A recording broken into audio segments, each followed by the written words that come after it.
Speaker recognizes the member for the district of Cartwright-L'Anse, Clair. Hear, hear, hear. Thank you, Mr. Speaker. It's always a privilege any time that you can stand on your feet and speak on behalf of the people of Cartwright-L'Anse, Clair. And Mr. Speaker, as I've been sitting here today, I can't believe it's still Monday, just the first day, I have lots that I want to talk about. Sometimes they say, you know, nothing surprises me anymore. You'll hear people say that. Nothing surprises me. I expect to hear anything. Well, I want to tell you, Mr. Speaker, I was surprised today in question period when the Leader of the Opposition could get up and have the gall and the audacity to question a fixed link and the benefits that that wowould bring to the province of Newfoundland and Labrador, Mr. Speaker. I couldn't believe what I was hearing. And then later, Mr. Speaker, followed by the member for Conception Bay South. I couldn't believe it. People need to be educated, Mr. Speaker.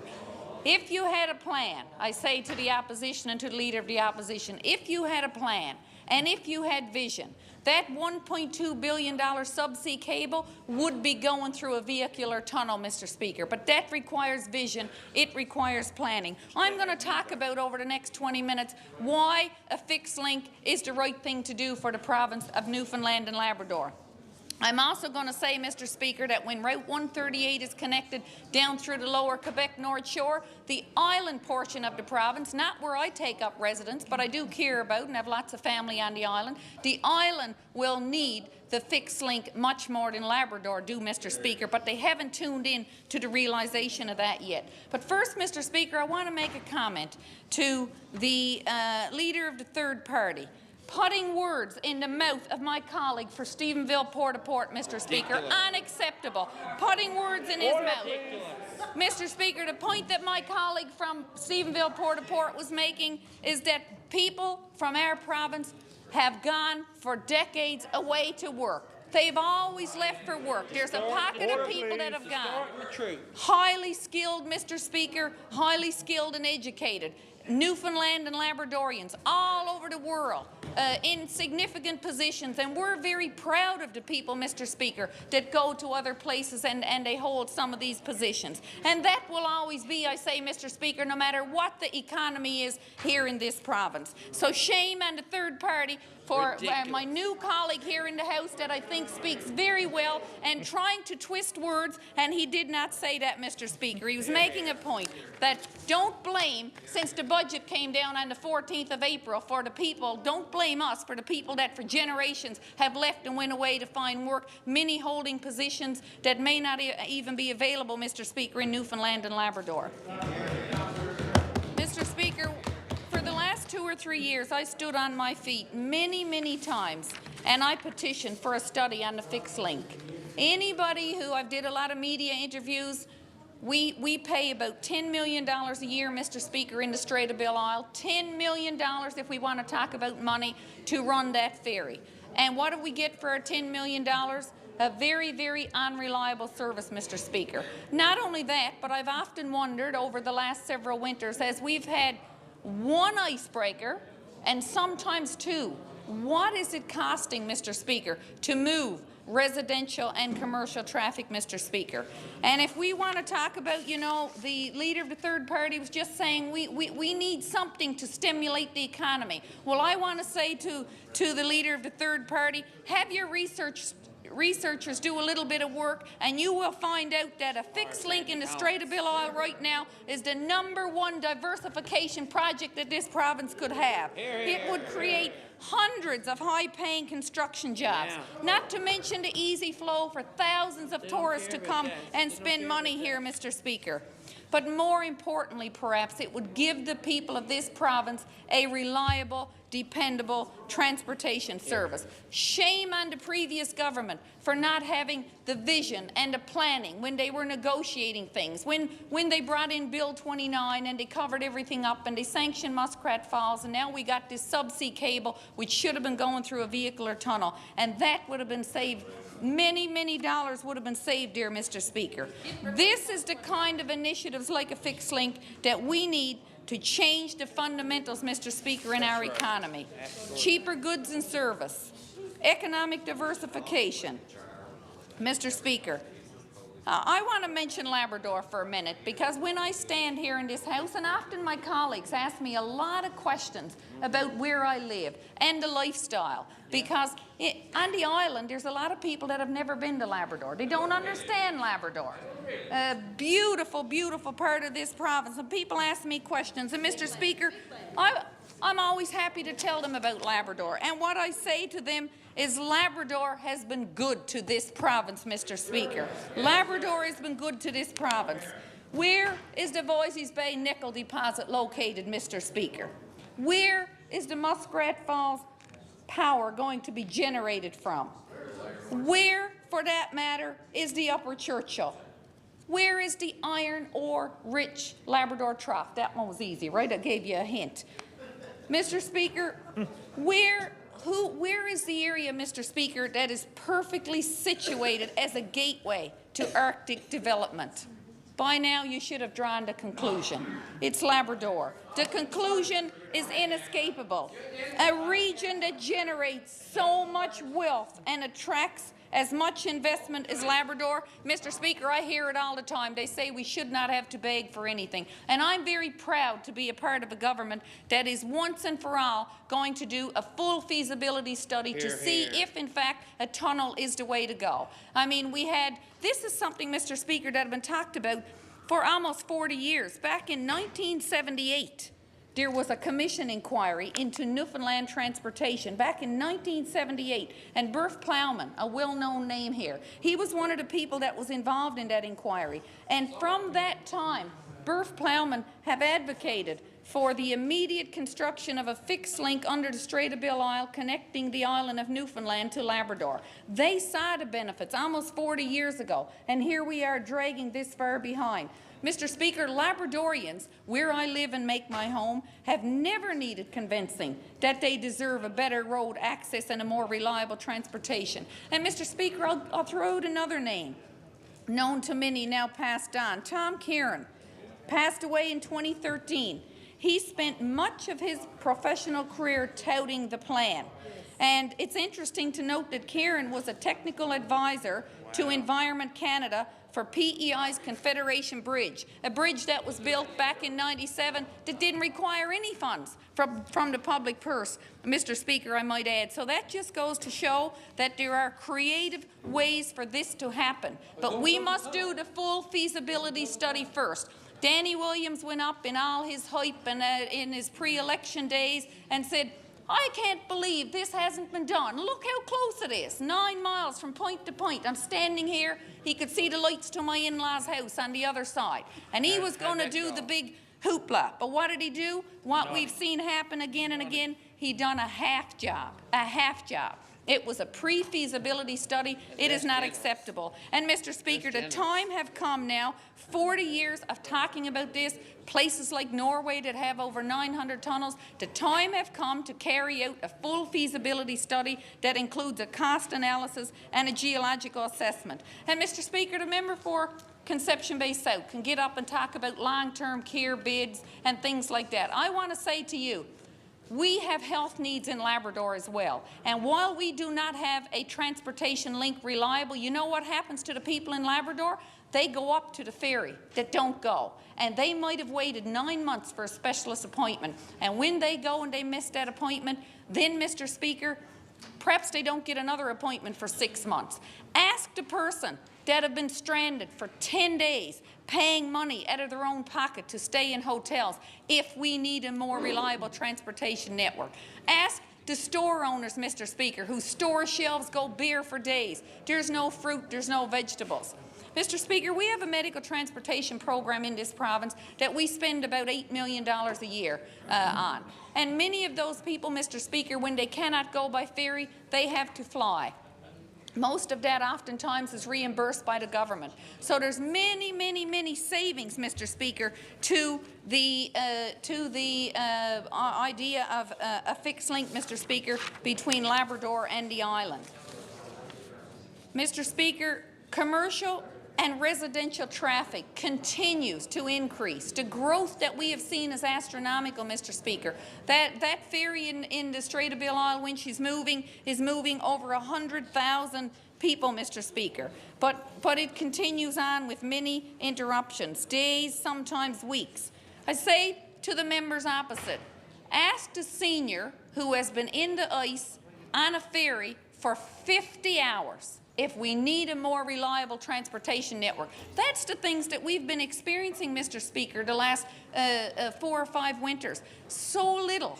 People in this legislature, so few people know about the transportation woes. Somebody very sick, 50 hours on a ferry. Mr. Speaker, it should be common sense that if we are spending $10 million in a ferry, I don't know how much we're spending for the icebreakers that provide the escort every day. We have to look a little bit more long-term, Mr. Speaker. We have to say, let's spend this little bit of money now, and let's see if there really is a big return at the end of the day on this, with a cheaper cost of goods and service and a more affordable, dependable transportation service, Mr. Speaker. Airfare in Labrador, Mr. Speaker, extremely high, astronomical. Most people are taking the ferry service when it's moving, Mr. Speaker, simply because they cannot afford to fly. And, Mr. Speaker, another thing that's very difficult for me when I sit here is when they say, can we afford? Can we afford? Mr. Speaker, why weren't we asking those questions for the last 10 or 12 years?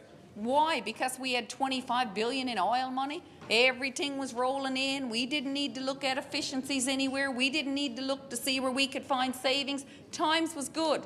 Mr. Speaker, the people of the province need to realize that we would have been in a very, very, very serious situation right now today if change had not happened and spending had not been reined in and tough choices had not been made, Mr. Speaker. You think people over here are smiling and are happy about decisions that had to be made by this government? Absolutely not. But who wants another province to run the affairs of our province? Who wants to be took over by the government of Canada? And, Mr. Speaker, I commend the people that had to make the tough decisions for still managing to come out with a budget that is going to inject $8.48 billion in revenue in this province. Mr. Speaker, that had to take a lot of nights, a lot of hours of work, a lot of strategic thinking, Mr. Speaker, to ensure that this province continues to run. And, Mr. Speaker, there is a lot of hope and optimism on this side of the House that this ship will turn around, and I used the analogy of a ship the other night when I was speaking, that this ship will turn around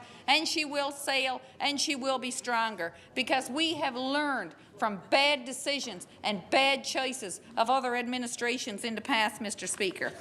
I said I was surprised today, and I couldn't believe it when the former Premier got up and asked about the fixed link. But I shouldn't have been, Mr. Speaker, because they announced a provincial-wide ferry strategy. We were super excited, Mr. Speaker. We had been plagued with ferry woes in Labrador. We were excited at the prospect of a new boat, a boat that would be able to navigate the waters and would have the horsepower and would have the ice class for the Strait of Isle. But what happened with that, Mr. Speaker? Myself and my colleague from Torngat and my colleague from Lab West, we know all too well what happened. After a full year, Mr. Speaker, of delays and broken promises by the Davis government, Mr. Speaker, the long-awaited contract for the new Labrador ferry service was cancelled. The Speaker would remind the honourable member that it's not parliamentary to call a member by name. Thank you, Mr. Speaker. Yeah, you get frustrated sometimes, Mr. Speaker, and you lose it, so you forget, you know, the things that you're not supposed to say. But, Mr. Speaker, very, very frustrating the way people in Labrador were misled with false promises by this government, Mr. Speaker, around the whole ferry issue. There was delay after delay after delay, and they talk about the information that they found out on Budget Day this year in 2016. Well, it was Budget Day in 2015 that we learned that the RFP for the new ferry was pulled off the table. Now, that was very, very upsetting, Mr. Speaker, initially. But when we saw how badly they had bungled the whole RFP, it was a divine intervention, Mr. Speaker, that the RFP didn't go ahead because they couldn't get that straight either.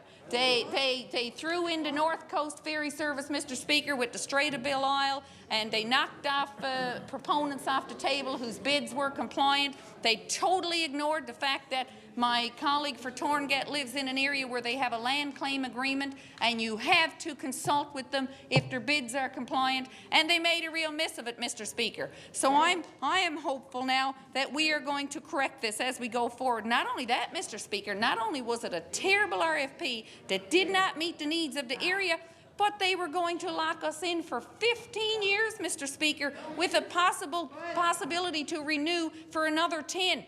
25 years of people stranded for days and days paying out of pocket. 25 years of trucking companies going bankrupt, losing business, store owners suffering without goods and services on the shelf, Mr. Speaker. What a mess. Mr. Speaker, oh, they don't want the tunnel, and they're not very fussy about giving us a dependable ferry service either. We've seen examples of that with the RFP. But, Mr. Speaker, I am happy to be a part of a government now that is moving forward and is going to make the right choices and is going to make the people of Labrador feel like they are equal in this province, something that we have not had, Mr. Speaker, for a long, long time. I'm really, really pleased, Mr. Speaker. I know when we talk about transportation links to ferry is one thing, and we also have to have a reliable road work. Mr. Speaker, when you get off the ferry and you drive into my district at the border of Clair, we got pavement there that's almost 40 years old. Many, many times I stood on my feet and I expressed grave concern about the safety of those 100,000 people on the ferry that are getting off and driving down over that road, Mr. Speaker. But year after year after year, nothing was done, Mr. Speaker. And the Minister for Transportation and Works, Mr. Speaker, the tenders are gone out. He's started the levelling of that, and we've started the desperately needed work on Route 510 in the Labrador Straits, Mr. Speaker, and we're going to leverage some federal funds to see that through to its fruition, Mr. Speaker. And then we move on down into an area where I reside, Mr. Speaker, and we are seeing significant investments again into the Trans-Labrador Highway, $63.7 million. Mr. Speaker, when I heard the city councillor here in town talking about Labrador not needing the road finished, I just thought he was speaking on his own. I didn't think his views were shared by the members of the opposition. But clearly today, Mr. Speaker, to stand here in question period and say, how can you spend the money on a fixed link? How can you give the people of Labrador, you know, what they deserve? And, Mr. Speaker, what's lost on everybody is this is a provincial thing. Mr. Speaker, until we have that link, and my colleague for Labrador West said it very good today, Mr. Speaker, when he said tourists coming in. Tourists never want to travel the same route twice. When a tourist comes in, if they come in across the Strait of Belle-Isle, they're going to drive down through the big land of Labrador, and they're going to leave through Quebec, Mr. Speaker. So, Mr. Speaker, I'm very pleased to see this moving forward. Many, many benefits. As I mentioned, a great diversification project that will create, you know, Muskrat Falls will end in a couple of years. And, you know, they're talking about the wastage with Muskrat Falls. Well, I want to say, Mr. Speaker, since we formed government, I'm very proud of the work that the Minister of Natural Resources have done to put some oversight and scrutiny into that project and to rein in spending. And we will see, Mr. Speaker, in the coming weeks if, in fact, the project will continue. But if it do, Mr. Speaker, it will be done in a way that is very, very fiscally prudent, Mr. Speaker. Something that was not done as contracts came and went, money came and went, taxpayers' dollars, and here we are today, Mr. Speaker, having to make tough decisions. And people not happy with having to pay the price for that, Mr. Speaker. So, no question where I stand, Mr. Speaker, on a fixed link, and many people, the opposition mightn't share the view, but I will tell you, Mr. Speaker, I hear from many people around the island portion of the province that say it's time for us to get connected, it's time for a fixed link. It's not only something for the people of Labrador, but if it was just something for the people of Labrador, Mr. Speaker,